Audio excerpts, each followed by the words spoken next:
They say the hand that rocks the cradle rules the world, but in the days in which we live, that hand is under siege. A war has been unleashed, a war not fought with swords or spears, nor with tanks or missiles, but with ideologies, with narratives, with whispers in the dark, with powers and principalities that rage against the sacred design of God. And the target, the womb, the cradle, the sacred calling of motherhood, it began long ago in the ancient days, when the enemy of God sought to destroy life at its source. When Pharaoh feared the people of God growing too mighty, what did he command? The destruction of the sons. When Herod trembled at the rumor of a coming king, what did he do? He ordered the death of every male child in Bethlehem. The war was against the child, but it began with the mother. It always begins with the mother, because the womb is where purpose is formed, where the image of God begins to take flesh, where destiny is nurtured, and the enemy trembles at the power of a godly mother. In the ancient days, the enemy raised altars to Molech, and mothers were led to sacrifice their children in the fire, not in rage, not in hatred, but in the deception of worship, in the belief that it was right, that it was needed, that it would bring prosperity and blessing. They believed the lie, and the children perished, and so it is again in our day, but the altars are now sterilized, the fires hidden behind sterile doors and cold instruments.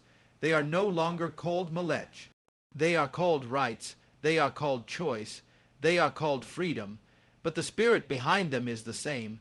There is a war, and motherhood is in the crosshairs, because the womb is not just biology, it is a sacred trust.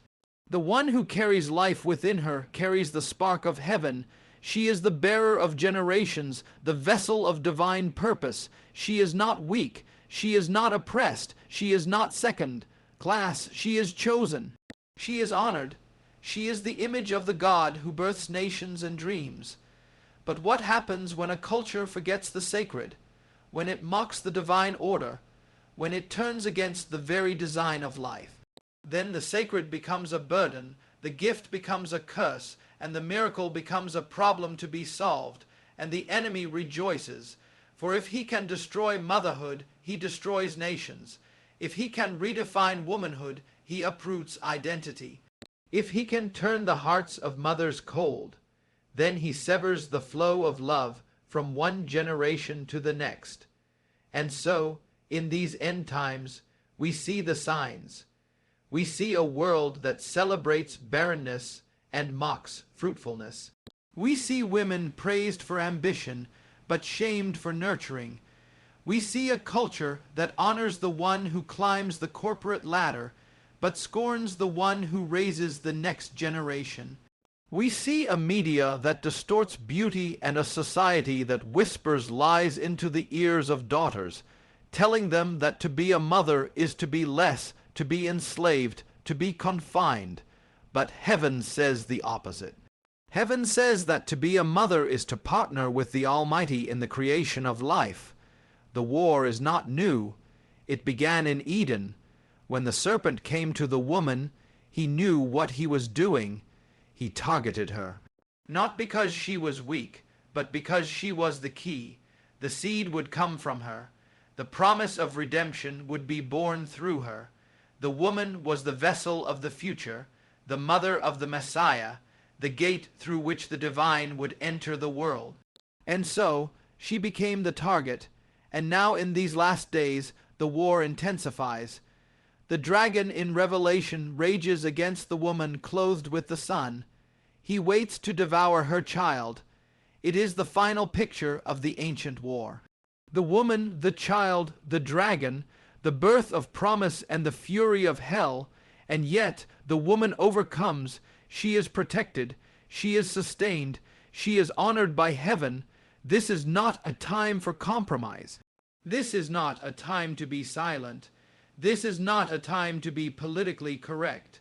This is a time to rise, to speak truth, to restore the ancient honor, to lift up the role of mother, not as something optional, not as something lesser, but as something powerful, essential, and divine. To every mother who has wept in secret, Heaven has heard your cries. To every mother who has labored not just in childbirth, but in prayer, in sacrifice, in the hidden hours of the night, your labor is not in vain. The world may not see, the world may not applaud, but God sees, and the angels watch in awe, for you are doing holy work.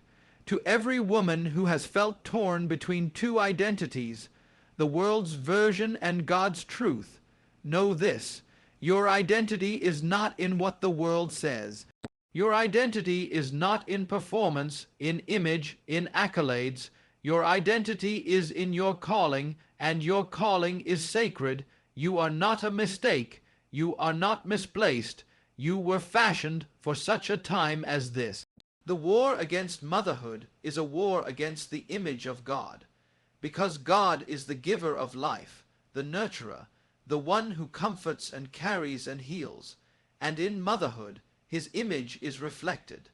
The enemy cannot create. He can only distort, and so he seeks to distort motherhood, to pervert it, to erase it, to redefine it until it becomes unrecognizable. And yet God is not mocked. What he has designed he will uphold. What he has called sacred he will vindicate. The war may rage, but the gates of hell shall not prevail. In the days ahead the deception will increase. The culture will shout louder. They will pass laws that defy nature. They will raise children without fathers, redefine marriage, erase the boundaries of gender, and call it love. But it is not love. It is confusion. It is rebellion. It is the ancient lie repackaged for modern ears. But there must be a remnant, a people who will not bow, a generation that will stand, mothers who will war in the spirit, fathers who will cover their families, churches that will honor women not for what they do, but for who they are. For if the foundation is destroyed, what can the righteous do? Let the daughters of Zion arise. Let the mothers of the kingdom lift their voices. Let them declare war on the lies that have robbed generations of their identity. Let them speak life over their children. Let them take back what the enemy has stolen. Let them remember that their prayers shake heaven. Their tears water the soil of future revival.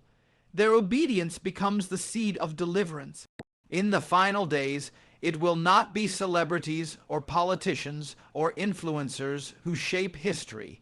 It will be the mothers who never gave up, the ones who knelt beside beds and whispered the promises of God into little ears. The ones who fasted and wept when no one was watching. The ones who carried more than children.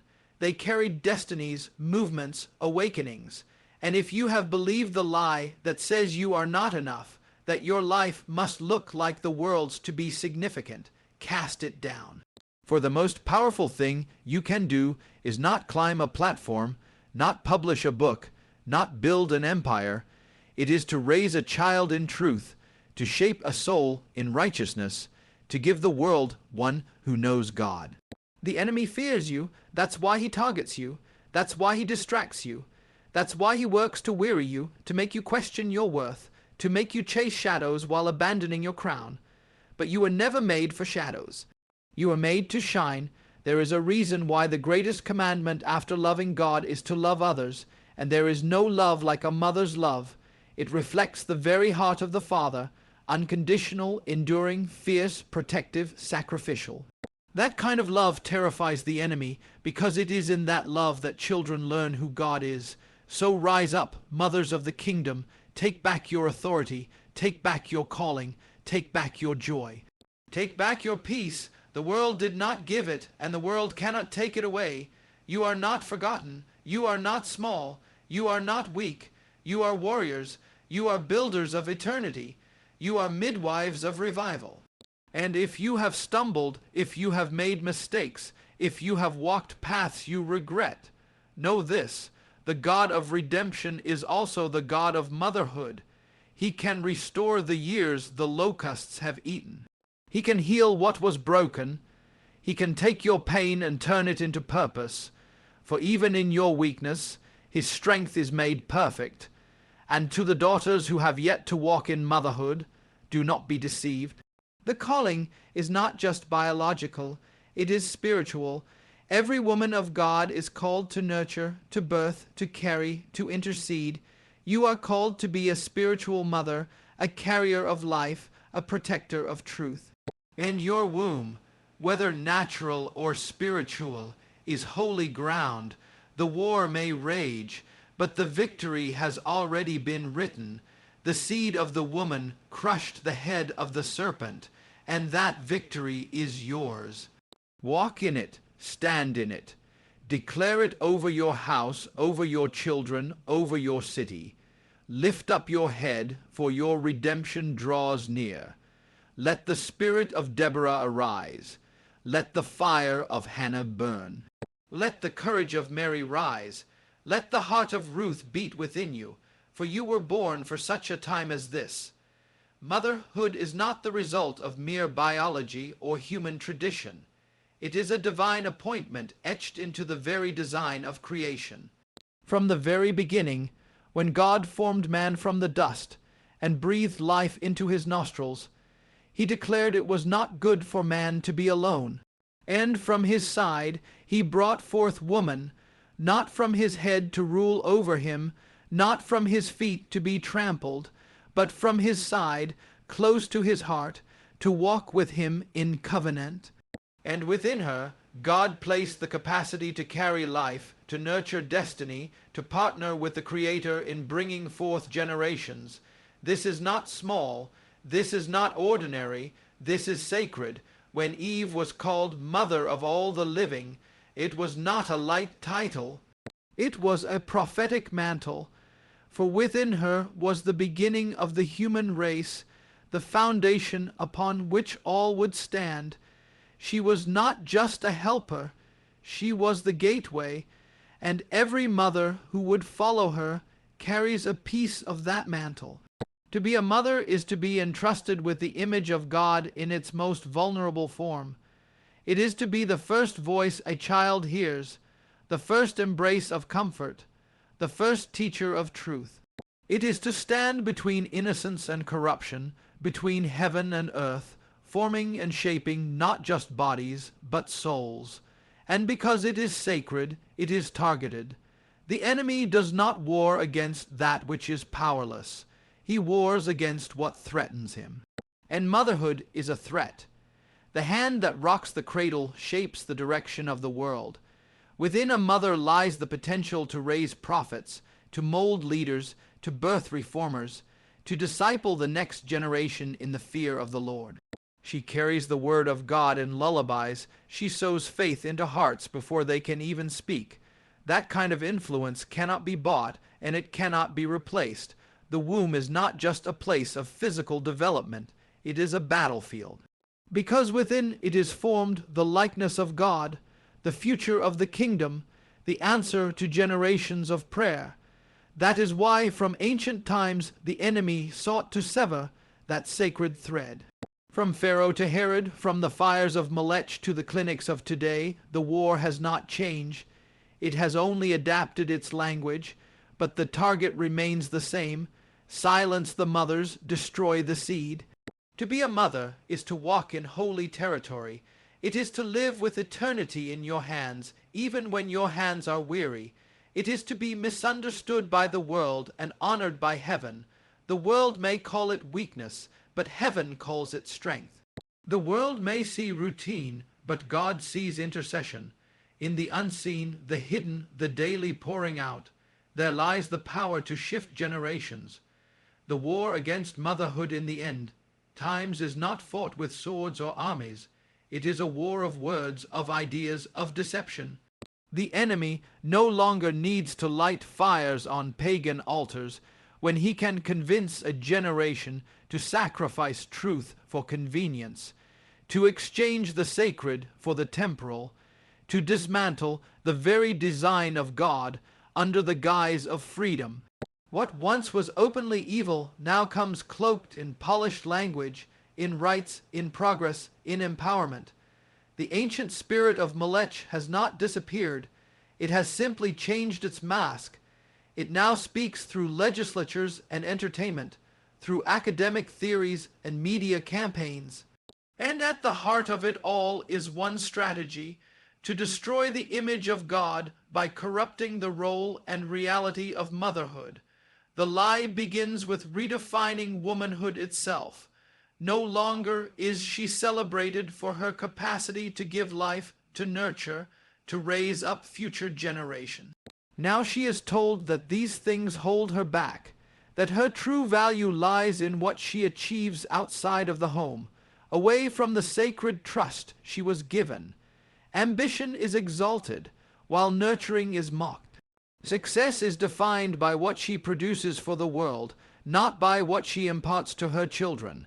The result is confusion, confusion that leaves women striving to prove their worth by chasing an identity shaped not by truth, but by deception. But it doesn't stop there. The culture doesn't just twist the value of motherhood, it seeks to erase it altogether. In this generation, even the concept of mother is under siege. The word itself is being replaced, defined as a mere birthing person. Stripped of its beauty, its intimacy, its divinely appointed identity, the enemy knows that if you erase the mother, you erase the heart of the home. You fracture the family. You destabilize society, because everything begins with the family, and at the center of the family stands the mother. If the enemy can confuse her role, diminish her worth, and harden her heart, then the next generation becomes vulnerable prey. The lie grows more sophisticated. It calls the ending of life in the womb a right, a choice, a personal liberty. But heaven sees through the language. Heaven sees the shedding of innocent blood and hears the silent cries of destinies cut short. It is not empowerment to destroy the future God has placed within. It is not freedom to sever the lifeline of generations. It is bondage masquerading as liberty, and millions have believed it. This deception is not accidental. It is ancient. It is the same voice that whispered in the garden, "Did God really say?" The same voice that questions divine order, that mocks purity, that accuses the truth of being oppressive. And the only antidote to the lie is truth, truth that pierces through confusion, that exposes the schemes of darkness, that restores the honor and holiness of God's original design. In a world that celebrates power in stages and spotlights, in headlines and platforms, the true power that shaped eternity often remains unseen. It moves in silence, it weeps in the dark, it prays when no one else is praying, and it wars in the spirit when no one else sees the battle. That is the power of motherhood. Not just biological motherhood, but the motherhood of the kingdom, the kind that intercedes, that nurtures, that births not only children but revivals. It is this motherhood the enemy fears, because it does not operate according to the systems of the world. It is not moved by applause or recognition. It is moved by covenant, by faith, and by the whisper of God in the secret place. From the moment a woman says yes to life, she enters into a divine partnership. She is not merely carrying cells, she is carrying destiny. In her womb is the potential to shake nations. And yet, beyond biology, the true calling of motherhood goes deeper. It is spiritual. It is prophetic. It is eternal. The womb is not the only place where life is formed. Life is also formed in the heart of a mother as she contends for her children in prayer, as she guards their innocence, as she speaks identity into them when the world speaks confusion. Her prayers become the shield they walk under. Her tears become the river where future victories are birthed. In the days of old, it was often the mothers who stood in the gap. When Moses was hidden in the basket, it was his mother who built the ark of reeds and placed him in the river, trusting that God would carry what she could no longer hold. It was Hannah who cried out at the altar and made a vow that changed Israel's history. It was Jochebed who defied Pharaoh's edict, a mother who feared God more than she feared the king. It was Mary who bore the pain and glory of carrying the Messiah, who pondered the mysteries of heaven in her heart while the world misunderstood her calling. These were not passive women. These were warriors. These were mothers of destiny. And now, in these end times, that same mantle rests upon the women of God. The world may not see them. The media may not honor them. Their names may never be printed on banners or quoted in speeches. But heaven knows their names. Hell fears their prayers. Because these mothers carry more than titles. They carry oil. They are the keepers of the flame, the ones who press in when others fall away, the ones who refuse to let the light go out in their homes, in their children, in their nation. The spiritual war of our age is not only over territory or governments. It is over generations. The enemy is after the seed. He wants to corrupt it, confuse it, steal it, and destroy it. And the mothers, those who understand their authority in Christ, are standing in the way. They are gatekeepers. They are watchmen on the walls. They are refusing to let the enemy pass into their homes unnoticed. They are waking up at night to war in tongues. They are declaring scripture over their children's pillows. They are fasting when no one knows, weeping when no one sees, laboring in prayer until the breakthrough comes. That is not weakness. That is warfare. This is the generation where spiritual motherhood is more critical than ever. Because the enemy has unleashed confusion like a flood, children are being told they can choose their own identity, their own truth, their own reality. But God has not called confusion. He has called clarity. And it is the mothers who carry that clarity, not only in what they say, but in how they live. When a mother stands in truth, even in a culture that mocks it, she becomes a lighthouse in the storm. She becomes a voice of direction in the chaos. Some of the greatest revivals that ever touched the earth began not in crusade tents or massive gatherings, but in living rooms and kitchens, in late-night prayers and whispered intercessions. A mother praying over her child can alter the trajectory of a city. A mother fasting for her prodigal can break chains in the spirit realm. A mother teaching her children the word by candlelight can raise up prophets, evangelists, reformers, and world changers. This is not poetic sentiment, it is divine truth. The prayers of a mother are eternal. They echo in the heavens long after she has spoken them. They are stored in golden bowls, and God remembers everyone. There is a reason the enemy wants to distract mothers, to wear them down, to make them feel unseen, unappreciated, and irrelevant. Because if he can silence a mother, he can weaken a family. If he can steal her confidence, he can slow the move of God in a generation. That is why this is not a time for passivity. It is a time for fire. It is a time for mothers to take up the sword of the Spirit, to open their mouths and decree the promises of God, to anoint their homes, to draw bloodlines around their children, to fight not in the flesh, but in the Spirit. And not just for their biological children.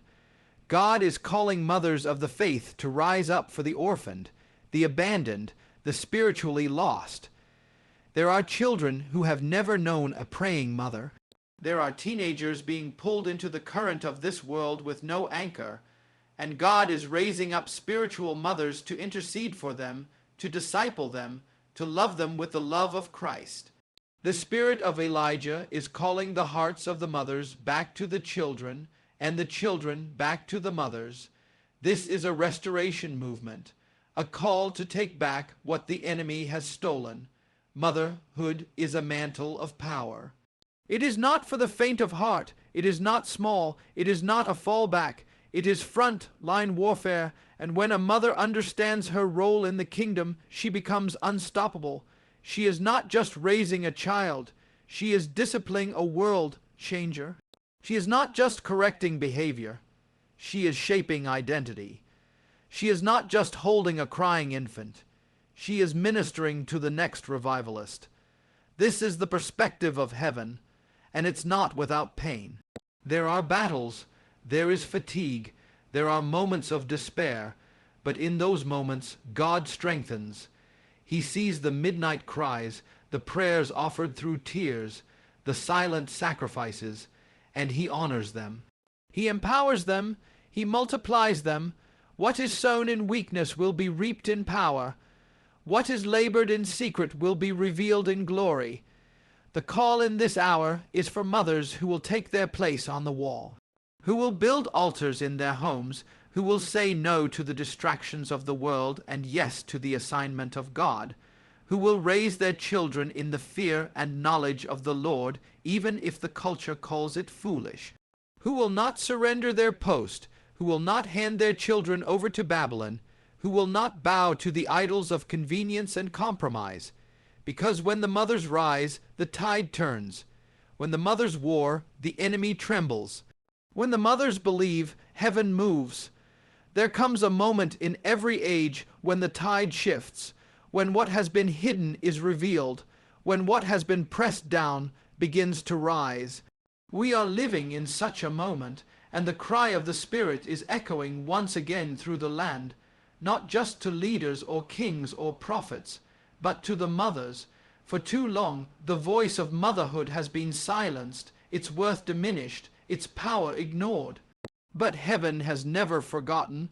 God has never forsaken the mothers, and in this final hour, in this prophetic season, the Lord is stretching forth his hand to vindicate, to restore, and to empower the mothers of this generation. What the world has cast aside, God is lifting up. What the culture has mocked, heaven is exalting. For the enemy may have waged war against the womb, against the family, against the very definition of motherhood. But God is now calling forth the daughters of Zion to stand with fire in their eyes and authority in their voice. The ones who have wept in secret are about to rejoice in the open. The ones who have been dismissed and overlooked are about to be positioned by the hand of the Lord himself. This is not the time to retreat. It is the time to rise. The days of the passive, silenced, weary mother are coming to an end. The season of the warrior mother is dawning. These are the ones who know what it means to wrestle not against flesh and blood, but against principalities and powers. These are the ones who do not parent by the wisdom of man, but by the discernment of the Spirit. These are the ones who do not simply raise children, but raise standards, raise prayers, raise revival. God is vindicating the mothers who have remained faithful when all others walked away, the ones who have raised their children in righteousness though the culture laughed, the ones who have guarded their homes while others surrendered theirs to Babylon, the ones who chose purity when the world offered compromise. You have not labored in vain, you have not wept in vain, you have not prayed in vain. Every tear has been counted, every word has been heard, every act of obedience has been recorded in the courts of heaven, and the time of divine reward is coming. The Lord is not only vindicating, he is empowering. There is a fresh anointing being poured out upon the mothers of this hour. An anointing not just to nurture, but to war, not just to survive, but to overcome, not just to teach, but to declare. These mothers will not simply hope for their children's future. They will prophesy it. They will speak life over dry bones. They will contend for destiny. They will walk with such spiritual authority that demons will flee from their homes, that generational curses will be broken under the weight of their worship, that altars of compromise will be torn down and replaced with altars of glory. There is a holy boldness rising, the kind that stood in Deborah, the mother in Israel, who led an army into battle because the men had grown timid, the kind that stood in Mary, who carried the Messiah in a womb filled not only with life, but with heaven's mission, the kind that stood in the Syrophoenician woman who refused to be denied, who fought for the deliverance of her child even when the door seemed shut. These mothers didn't wait for permission. They moved with revelation. They were empowered by the hand of God, and they changed the course of history. The mothers God is raising in this hour will not be intimidated by the spirit of the age. They will not be confused by false teachings. They will not be swayed by the latest trends or deceived by the serpent's lies. They will have eyes to see, ears to hear, and hearts anchored in truth. They will train their children not just to succeed in the world, but to stand for righteousness in the face of adversity. Their homes will become sanctuaries of praise, hubs of intercession, and lighthouses for the lost. The authority God is placing on the mothers will confound the wise. It will shake religious systems. It will pierce through the noise of culture, because it will not come from degrees or titles or positions. It will come from intimacy with God. It will come from the secret place, from the garden of tears, from the midnight altar, from the word hidden in the heart. This is the power the enemy fears. A mother who has been with God, a mother who walks with heaven's authority, a mother who doesn't need applause to stay faithful or recognition to keep praying, and it won't just be in private. God is raising mothers who will speak with boldness in public places, who will declare truth over cities and nations, who will carry prophetic words that shift atmospheres. They will be Esther in the courts of the king. They will be Anna in the temple. They will be like the women who first witnessed the resurrection, carriers of the message of life when the world thought it was all over. God is putting a trumpet in the mouths of mothers. He is calling them to sound the alarm, to gather the remnant, to prepare the way of the Lord. There is no accident in the timing of this call. For just as the enemy has escalated his war against identity, against children, against families, so too is God escalating his move through those who have been hidden. The very ones the world thought were insignificant will become the vessels of the miraculous. The ones who spent years wiping tears and cleaning up messes will now be found shaking foundations and confronting thrones. This is the reversal. This is the redemption. This is the justice of God. And to the mothers who feel too broken, too tired, too far gone, God says, I am not finished with you. He will use even your wounds to bring healing. He will take your failures and turn them into wisdom. He will take what the enemy meant for evil and make it a weapon in your hand. You are not disqualified. You are not forgotten. You are chosen for such a time as this. Your story is not over. It is only beginning. And what is ahead will be greater than what is behind. This is not the end. It is the birthing of a new era. The groanings of the earth are the contractions of revival, and the mothers are midwives to what God is bringing forth. They are rising not in bitterness, but in blessing, not in rebellion, but in righteousness, not with complaint, but with commissioning.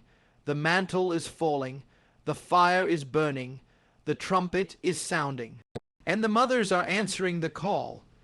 So now the call goes forth, not to the strong as the world counts strength, not to the loud as the world measures volume, but to those whose hearts burn with the fire of heaven, to the mothers, both natural and spiritual, to the daughters who will rise like lions, to the women who will no longer bow to the lies of this age. The end-time war against motherhood is not the end of motherhood. It is the proving ground of its greatest victory. The mantle is not being removed. It is being restored, reawakened, rekindled. The enemy came to steal, but God has come to awaken. The enemy came to silence, but heaven is calling to speak. This is the hour of decision, the moment of return. And to every mother who has felt forgotten, to every daughter who has doubted her worth, heaven declares, you were born for this hour. Stand, rise, war, love, pray, prophecy, for your calling is holy, your role is divine, and your voice will echo through eternity.